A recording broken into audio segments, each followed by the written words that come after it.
My name is Vern Harper. My Indian name is Asin, meaning stone, rock.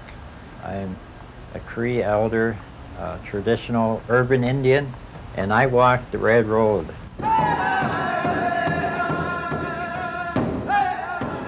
The Red Road, to me, is a spiritual life for traditional Indians that our ancestors lived by and died by, but putting them into our life now. A person who says they're on the Red Road is drug and alcohol free, who follow the ceremonies, puts the ceremonies into their lives, such as prayer, the pipe ceremonies, the Shinopa ceremonies, the fasting, all of these things. The challenge is being on the Red Road as an Indian is you have a lot of challenges because we have to remember that we are living in two cultures.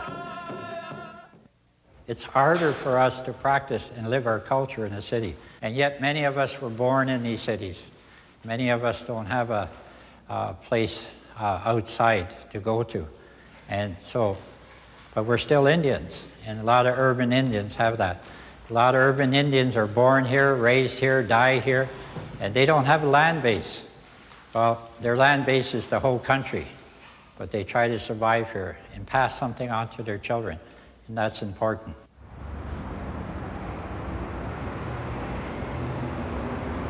In the 1960s, urban Native people in Toronto were less than 14,000.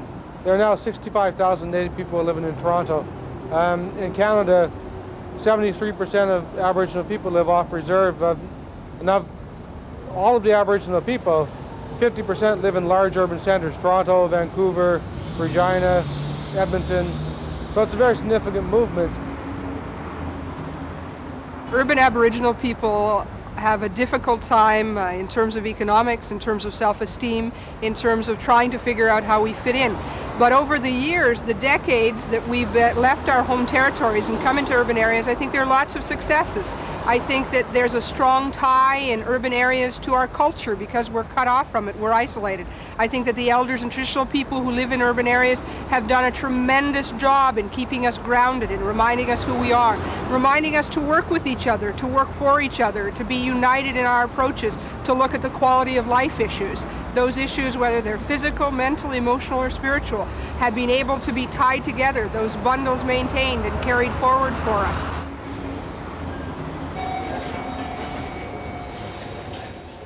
I'm one of the first in the cities in Toronto. There's others that are developing and starting to be recognized. See, it's the community that has to recognize them.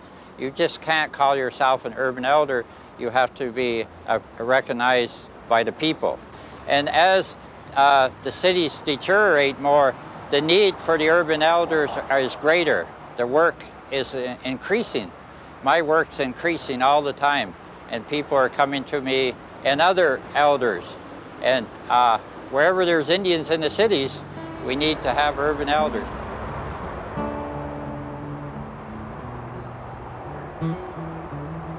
Thank you very much, Vern, for coming to my home today for this evening ceremony. This is a gift for you. It's my honor. Thank you for allowing me to come and pray with you. And what I'd like to do, we'll do the smudging, and but I want to light the altar. I'm just keeping, or today, just going to keep the altar very simple. The simplicity, the power in the simplicity is. So we have the fire, the water, the wind, the air, the rock, the earth. And then when the ceremony is to finish, we're going to smoke the Shinopa, the prayer pipe. But first we'll smudge ourselves.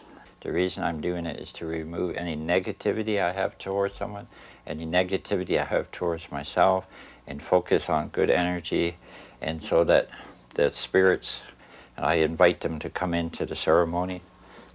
The good spirits won't come in if there's a lot of negativity. They just won't come in. To smudge yourself. The beautiful thing about this ceremony too, there's no wrong way of doing it, the smudging. There's no wrong way of doing it, because we all wash ourselves differently, and that's what we're doing, just cleaning our energy. I'm going to use the sweetgrass a little bit too, just to go over you.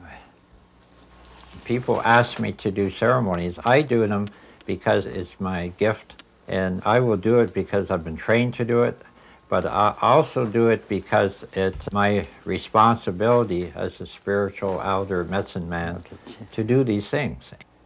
Just put this in your left hand, and you just pray with it. I'll get you to sit up, all right? You can. Yeah.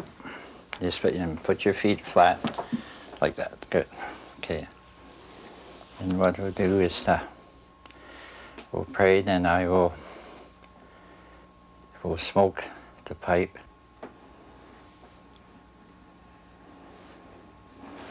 You put your hands out like this. I'll give it to you, and you just put your lips to it. Okay, just take a little breath in. Okay, good. Then you can light it for me. Just, Laura, just light it for me. I think it's going, but just make sure. Okay, good. Thank you. And just close your eyes. Spirits of our ancestors, we ask you to take our sacred thoughts or sacred prayers to that great energy force we call the Great Spirit. Miigwech, miigwech, miigwech, hi hi. All my relations. And just say, all my relations when I say that together. All my relations.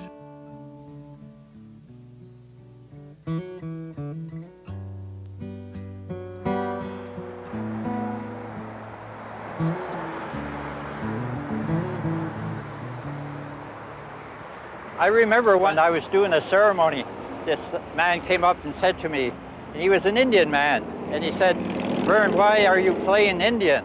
And I said, "Just a moment here."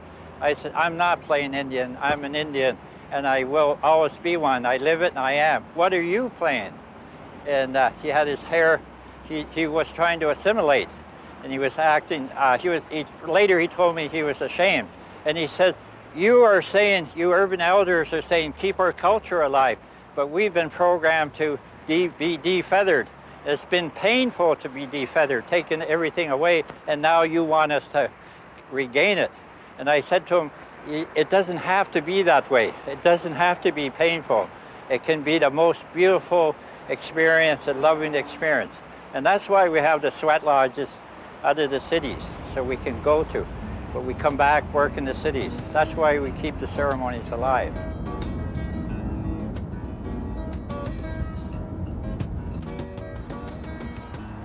Let's go over and get my grandfather. We're doing 2 sweats, so we're going to take 31 each. My own definition of the Purification Lodge is I see it as a healing place. I see it as a learning place. I see it as a forgiving place. It's my medicine.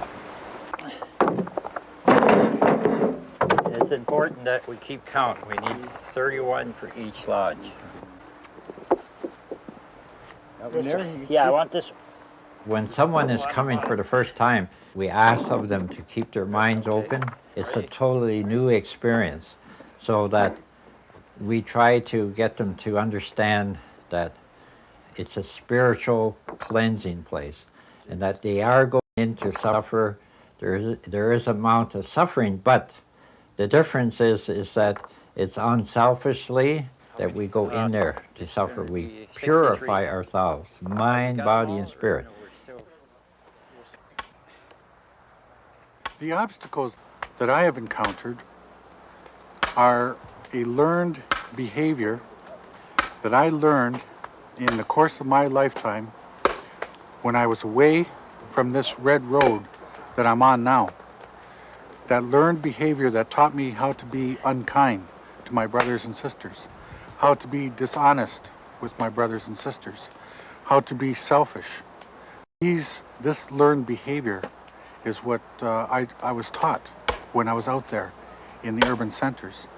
And coming back now to the red road, coming back and picking up the sacred items like the sweat lodge, the eagle feather, the pipe.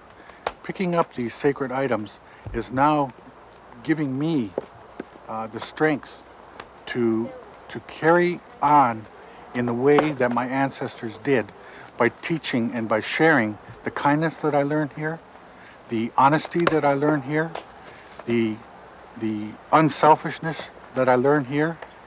And these are gifts that are timeless, and that my ancestors preached, that my ancestors lived. And I see my brothers and sisters practicing a learned behavior that is out of tune, out of harmony with the teachings of our ancestors. We start with the west and get it going in the east. Got a northwest wind, that's good. When was the last time you were here, Meredith? 5 weeks ago. 5 weeks ago. Was it that long? Yeah, because I came That was the last just, time I was here then. just before my moon. It was Great. the day before, and then Can you say that louder?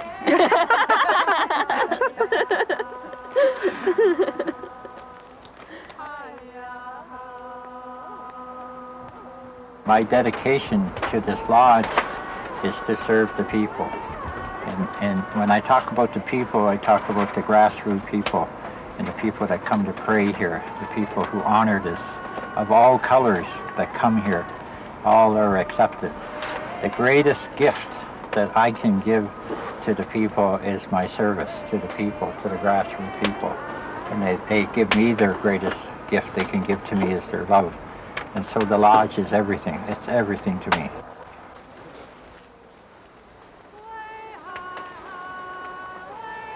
By coming out here to honor, to sit on Mother Earth and really understand that meaning of that is my medicine. And sometimes I forget that.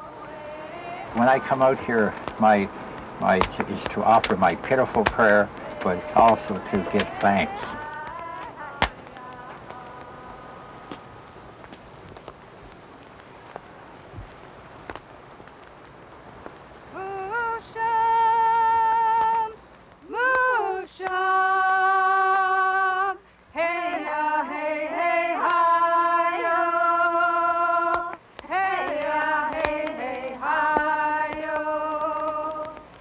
Most of you have been in to our sweat. You're regulars, you come and pray, and that's what we come here for. We come to offer a prayer. We come here to give thanks for all the blessings that have been given to each one of us.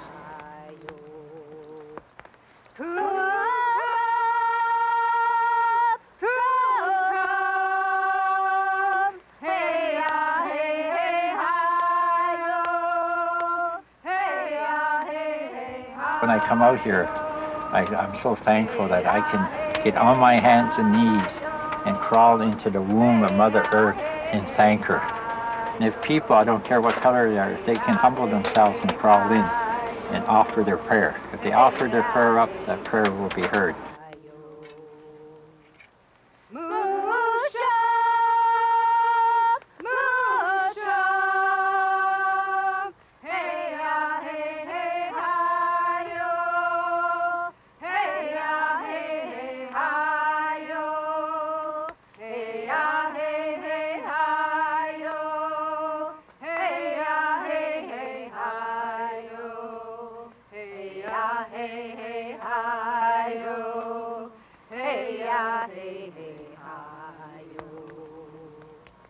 When we come out of that lodge, we feel like babies. And the whole purpose of coming, I believe, when we come out of that lodge is with that love in our hearts and that good feeling. Put that good feeling into our life daily.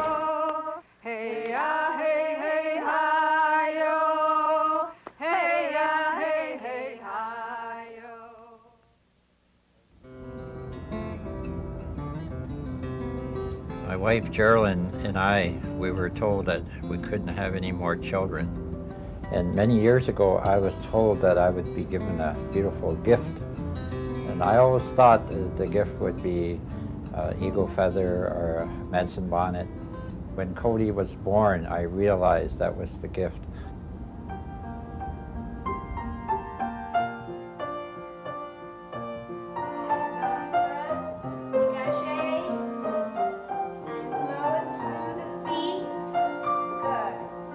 Cody has been brought up as a medicine woman. She's been trained. She's also decided and wants to be a ballerina. And we see no contradiction in that because it's her choice, but also it has the creativity and it has the spiritual discipline in both.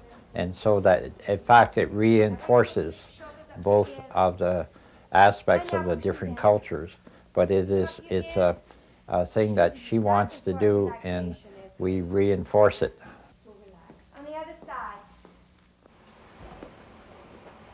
We have the altar set.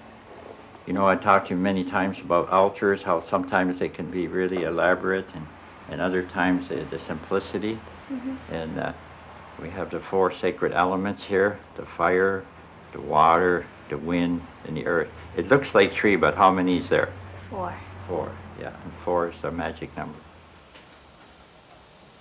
I can remember when I was 4, my life just turned completely the opposite. I was very happy at that time. I was with my mother. I spoke Cree. But she died. And when she died, the Children's Aid moved in, and my father couldn't handle it. He abandoned us. At the time, we didn't realize, because I was only 4 years old, but my twin and me, we were in our mother's arms, like in her arms, and she died. And we had to be pulled out of her arms, and we just thought she was going to sleep and that, but she died. And we were, I still, that affected my whole life. And then we went into the foster home, and as we went into the foster home, everything changed. I was in there just a short time. I have 2 other brothers. There was 4 of us, my twin and 2 other brothers. And when we're in a foster home, they start to, I felt that's when they start to defeather us, because I spoke my language. I knew I was a little Indian boy. And they start telling us, you know, forget the Indianness, and also started to put labels on us.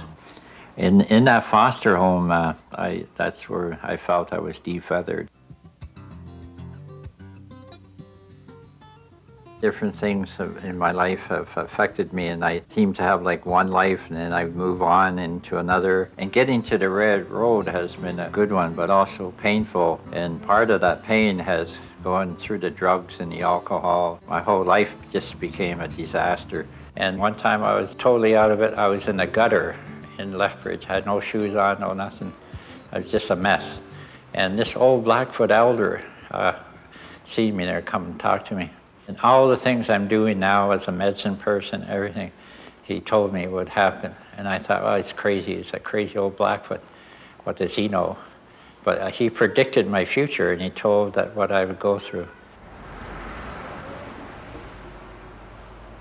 I work for Aboriginal Legal Services. My co-worker is Connie Hansenberger, who works with the families, and my job is with the young offenders. But we both work together as a team. And being an elder reinforces the role model I can set for the youth. I know my culture, and I set an example and a good role model for them. I was falsely convicted of armed robbery, and at that time there were no legal aid or anything like that. If you didn't have a lawyer, the RCMP defended you, and it was brutal for Indians. You were just considered guilty, and I couldn't believe it because I was naive. I thought there's no way. I didn't do it. Why? And they wanted to plea bargain me, and I said no, I didn't do it. And so I went up in front of a judge, and the judge said, you're lying, and convicted me and gave me 5 years. When you're in prison, your survival, especially a federal prison, is every day is a living nightmare because you could be killed anytime, anytime. And Indians at that time in the 60s didn't get, from the federal parole system, didn't get parole. Now there's no way you did your full time.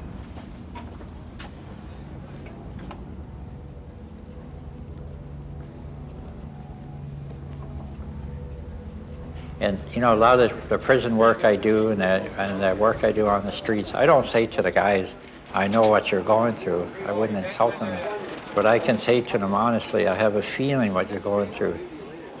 And I think that's why the guys in the prison identify with me.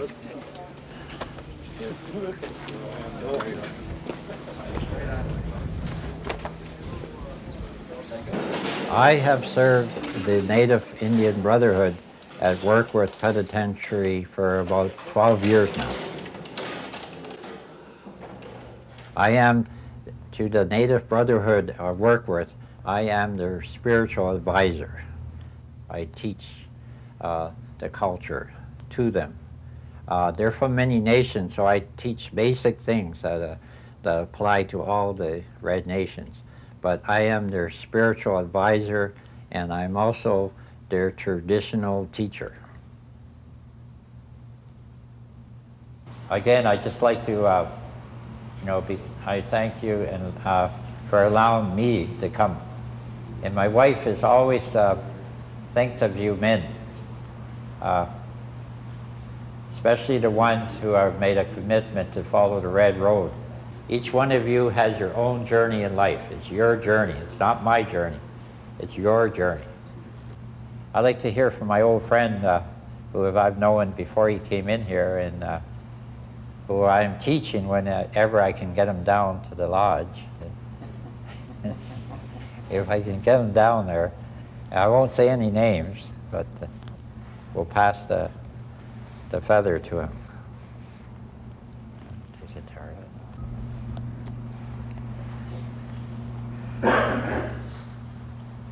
There are a lot of people that are exposed to the urban situation, and a lot of people who are brought up there lose contact with who they are, with their spirituality.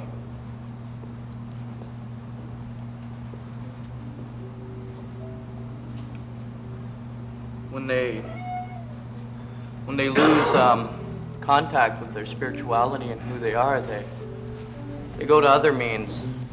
There's a lot of oppression, there's a lot of things that build up within them, a lot of abuse that's passed down, and a lot of them turn to alcohol and other things as a resort. Growing up in the urban society, there's a lot of things you can get into, a lot of bad things that take you astray from this path. A lot of people wind up committing crimes and coming to the institution. Alcohol plays a big part in that as well.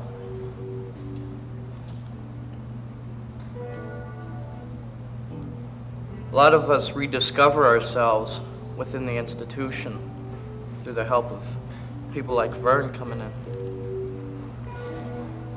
A lot of people don't know much about their culture when they come in. Don't know nothing about their culture. And if it wasn't for men like Vern coming in, we would never discover our culture, who we are, the ceremonies, the importance of keeping ourselves pure and clean. I was fortunate enough to learn a lot about my culture. When I reached a certain age, though, I thought I was a man, and I took off out on my own. I guess growing up in the urban society, I was embarrassed of who I was. I was embarrassed that I was a red man, that I was an Indian. So I threw that all away. And I moved on and got involved with the wrong things. Even though I'm in the institution, I'm still a red man. When I get out, I know I'll be returning back to the city. But I'll be returning back to my family this time, my culture, my spirituality. The things I was brought up with that I threw away when I thought I was a man. I'm still not a man, but I'm learning.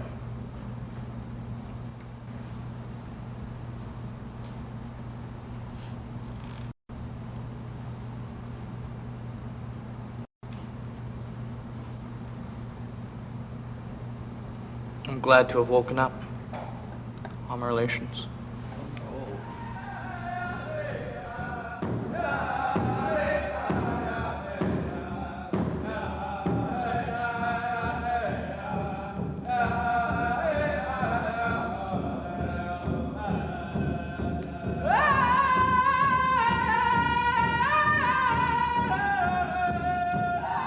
Basically, I've been in training for the last 25 years, and now it's my time, my thing to do what I'm doing now. That's why I do it. Somebody asked me, why am I urban elder? Why am I doing it? Because it's my time. It's my time to do it.